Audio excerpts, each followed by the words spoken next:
Itago mo na lang ako sa pangalang Ivory. Sanggol pa lang ako nang maranasan ko ang broken family. Si mama kasi hindi niya palaging kasundo si papa. Dahil lasinggero to, nagtrabaho mama ko sa beer house para mabuhay niya ako. That time kasi ayaw magsustento ng papa ko. Para makapasok mama ko sa trabaho niya, dinadala niya ako sa bahay ng lola ko. Pinaalaga ako ni mama sa ina niya sa aking lola. Hanggang mag 5 years old ako doon kay lola. Nung mag 6 years old ako, syempre tamang laro at kain tulog lang ginagawa ko sa bahay ng lola ko. One time dumating pinsan ko na kaedad ko lang din, madalas kami maglaro nito. Araw-araw ganun ang routine naming iiyak kapag natalo isa sa amin. Dahil nga sa only child ako, that time lahat ng gusto ko binibigay ng mama ko. Sa sobrang busy ng mama ko, hindi na siya umuwi sa amin pero hindi naman ito nagpabaya sa pera panggastos namin. 8 years old na ko nung kuhain na ako ni mama sa lola ko. Pinag-aral niya ko dito sa Quezon City. Meron din ako stepfather na ubod ng bait dito. Napakaswerte ko kasi totoong minahal at tinanggap ako ng stepfather ko kahit hindi niya ako tunay na anak. Naging maayos naman takbo ng pamilya namin hanggang nagkaroon na ako ng 2 kapatid sumunod sa akin, babae at bunso ay lalaki. Anak sila ng nanay ko sa stepfather ko. Nag-decide yung stepfather ko na umuwi na lang sa probinsya nila kasi ang sabi niya ayaw niya nakikitang nahihirapan mama ko mag-alaga sa kanya. Dito na ako naiyak, inayos ko na ang buhay ko, nag-aaral na ako ng mabuti.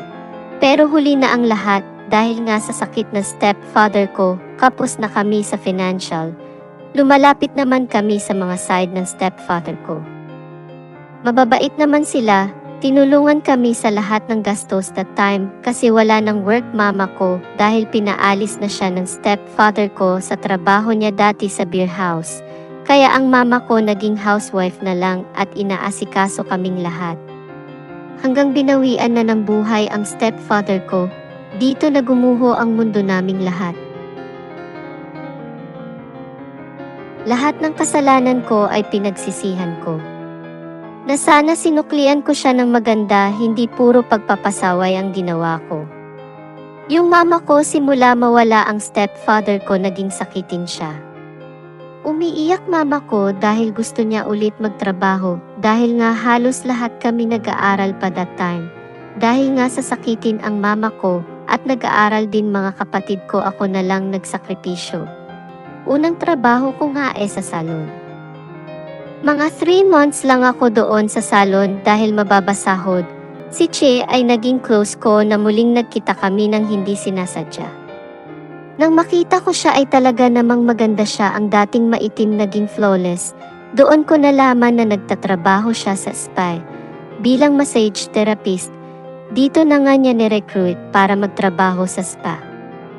Sa unang gabi ko ay maayos naman ang massage ko sa client. Pero yun nga direct na kasi yung extra service, hindi ako na-inform may ganun pala.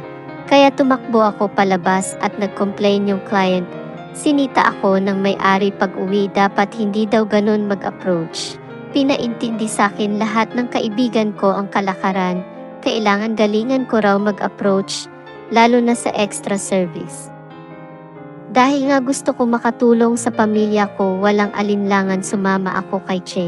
Pinasok niya ako, stay-in kami doon. Nag-training din ako 1 week. Nung makita ng may-ari na marunong na ako, dun na nga nila ako sinabak sa trabaho. Pero ang spa pala na pinasok ko na akala ko ay totoo. Hindi pala, kaya pala maraming pera at maganda na ang kaibigan ko, kasi ang spa na pinasok namin ay may extra service. Meron sila tinatawag na linggam, Nuro and Last All the Way o extra service. Hindi ko nagustuhan lahat ng yun, kaya nag-resign ako at umuwi sa amin. Sabi ko sa sarili ko, makakahanap din ako ng trabaho na malinis ang paraan. Pero yun ang akala ko, dahil sa totoo lang napakahirap kapag wala kang diploma. Makakakuha ka nga ng marangal na trabaho, kaso sahod mo hindi sapat. Sa madaling salita, bumalik ako kay Che. Naging desperada ako, nilunok ko na lang yung posible na mangyayari sa akin, basta masuportahan ko pamilya ko. Dito na nga nagsimula ako sa linggam hanggang gumagawa na rin ako ng nuro at all the way. Bale 7 years ang experience ko sa ganun trabaho. Sobrang hirap nung una pero katagalan ini-enjoy ko na rin. Sa sobrang enjoy ko nga may sakit na akong sex addict. Dahil kung minsan talaga wala na akong control. Maliit o malaki bayad ng client, wala na akong pakialam kasi nga sex na yon. Hindi naman ako talo na ligayahan na ako, after noon may bayad pa. Naging top 1 pa ako sa SPE dahil doon, isa maputi kasi ako. Slim ang katawan, malaki ang hinaharap at puwet kaya naman lagi akong patok sa mga client. Sa sobrang lakas ko nga sa SPE noon 70% ng mga client ko gusto ako asawahin. Mapepera sila which is good kung papatol ako kaso hindi sila binata may mga asawa sila. Ayoko naman maging kabet kaya mas pinili ko pa rin si Rans kahit hindi mayaman, mahal ako. At every time na mag-away kami never niya sinumbat ang nakaraan ko.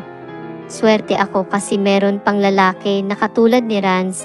Kaya dito palang panalo na ako. Dahil nga sa trabaho ko sa SPE, nakapundar ako ng sasakyan, motor at negosyo para kay mama, hanggang nakaramdam ako ng totoong pagmamahal sa isang lalaki. Sa dami ng dumaan na lalaki at nakasex ko, may isang lalaki na tinamaan ako at siyang nagpabago ng buhay ko.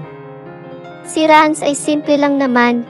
Hindi siya mayaman, hindi rin naman ganun kahirap sakto lang nakapagtapos siya ng college. Pero hindi niya alam ang trabaho ko at nakaraan ko. Mahal ko siya pero paano ko sasabihin? Ayoko iwanan niya ako, na naging selfish ako kaya tinago ko to ng ilang buwan. Hanggang may isang okasyon sa amin ang nangyari at doon nga nalaman ni Rans ang totoong trabaho ko. Dito nang nag-aya umuwi si Rans sa akin. At pag-uwi naman talaga namang nagkaprontahan kami. Dito ko na inamin ang lahat maging ang aking trabaho. Umiyak siya kasi nag-cool off kami ng 3 months. Alam ko kasalanan ko kaya hinayaan ko siya. After 3 months sinuyo niya ako muli. Pinuntahan niya ako at nakipagbalikan. Sino ba naman ako para hindi siya tanggapin? Mahal ko naman talaga siya. Napag-usapan namin na magbabago na ako. Aalis na ko sa ganun ng trabaho. Nangako ako sa kanya na hindi na babalik doon kahit kailan. Nag-live-in kami ni Rans. Maayos ang pagsasama namin. Nag-online selling ako ng mga bags para sa income namin. Si Rans nakapagbago sa akin. Mahal ko siya kaya umalis ako sa ganun trabaho. Hindi lang sa mahal ko siya, kundi gusto ko na rin magbago talaga. Nagsimba ko para pagsisihan lahat ng kasalanan ko. Nangumpisal ako. At sinumpa ko sa sarili ko na hindi na ko babalik sa ganun trabaho. Pero habang nagbabago ako, sadyang mapaglaro ang mundo, talagang susubukan ako ng tadhana. Kung hanggang saan ako, magmula lumapit ako sa Diyos, naramdaman ko na gumaan ang buhay ko. Pero sadyang mapaglaro ang mundo. Nung mga una kasi magaan ang flow ng financial sa amin lahat. Pero nang maospital si mama at sa bayan ni Rans na nagkasakit din. No choice ako kundi stop yung business na meron ako para matutukan ko ang dalawang mahal ko sa buhay. Mga kapatid ko kasi ayaw ko sila obligahin dahil nga focus sila pag-aaral. Mga kamag-anak naman namin, hindi maasahan, so no choice kundi ako lang. Dumating sa naubos na yung pera na meron ako noon. Talagang nahihirapan ako magbago kasi nandyan lagi yung tukso. Yung tukso na tumatawag yung dating regular customer ko. Kesyo namimiss na daw ako, babayaran daw ako ng malaking halaga kapag nakipagkita ulit ako. Hindi ko na rin mabilang ang mga pagsubok na tinitest ako sa tukso. Ultimo dati ko na regular nakasex, nagpaparamdam sa akin that time na may sakit si Rans.